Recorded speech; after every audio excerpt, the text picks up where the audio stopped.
Салам достор, сиздер менен бүгүн биз духовкада өтө даамдуу болгон оромо жасайбыз. Сиздерге кызык болсо, албетте биз менен болуңуздар. Бизге керектелет камырына туз, сүт жок болсо суу деле болот, жана эритилген сливочный масло, ун керектелет. Биз камырыбызды жумшак кылып жууруп алабыз.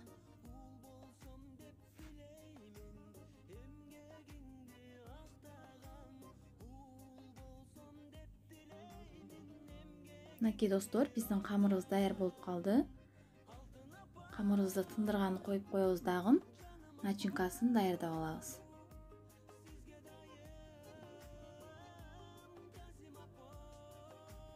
Бул пияз, картошка, жашыл болгарский жана майдаланган капуста, савис.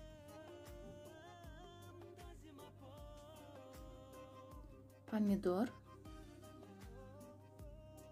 туз жана кара мурч, өсүмдүк майы керектелет. Эми буларды жакшылап аралаштырып алабыз. Мына достор, начинкабыз даяр. Эми камырыбызды бөлүктөргө бөлүп жайып баштайбыз.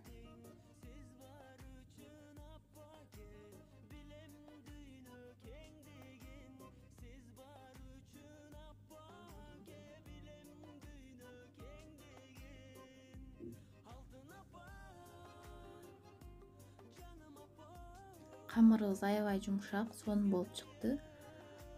Кичине жайып алып, андан соң өсүмдүк майынан сүйкөп, андан ары кол менен жайып улантабыз.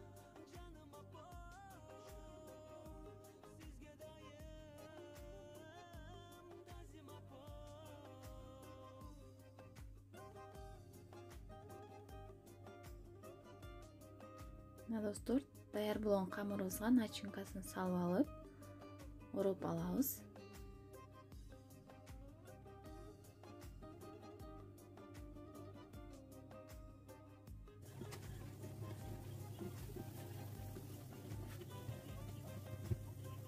Биздин оромобуздун үстүнө жумуртканын сарысын сүйкөп, андан соң күнжүттөн сээп чыгабыз.